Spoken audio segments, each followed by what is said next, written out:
Imagine picking up a video game and finding a secret path that instantly opens up a massive chunk of the map.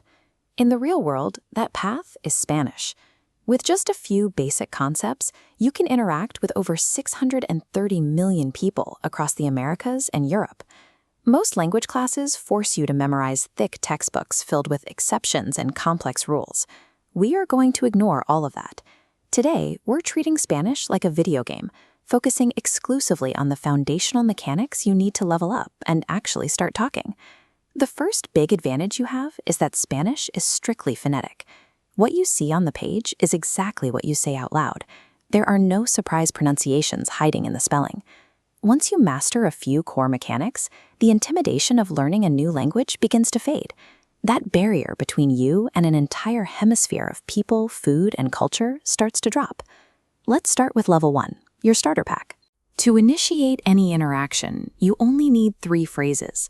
Hola for hello, Cómo estás to ask how someone is doing, and Mucho gusto, which means nice to meet you. To keep that interaction going smoothly, you'll want to show a little politeness. Por favor means please, and gracias is thank you. Using these phrases goes a long way in showing respect and gaining goodwill wherever you travel. There is one quick rule to remember about politeness. In English, we just say you. In Spanish, this concept splits into 2 paths. You use tú when talking to your friends or people your own age. But if you are speaking to older people or someone in a professional setting, you switch to usted. You don't need to know full grammar rules to be polite.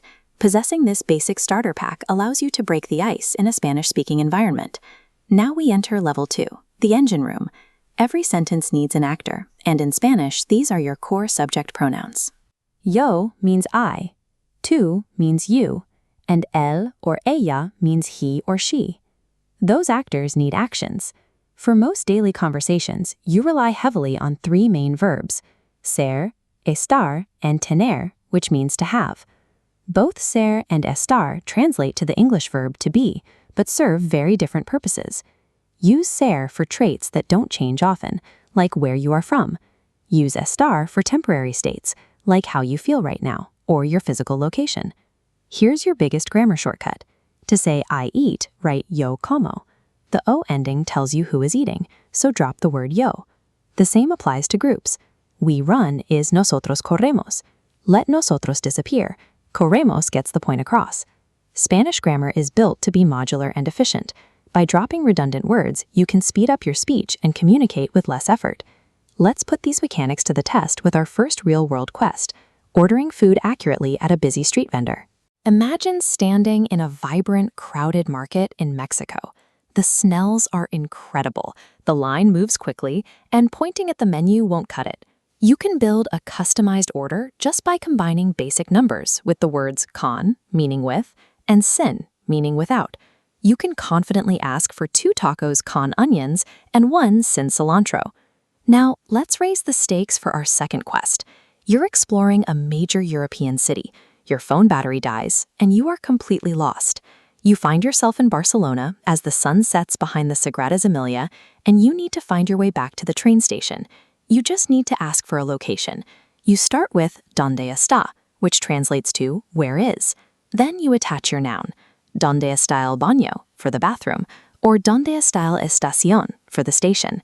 Pairing a few foundational verbs with basic nouns gives you the independence to navigate a foreign city without relying on a translation app. The final challenge of level 1 is pronunciation.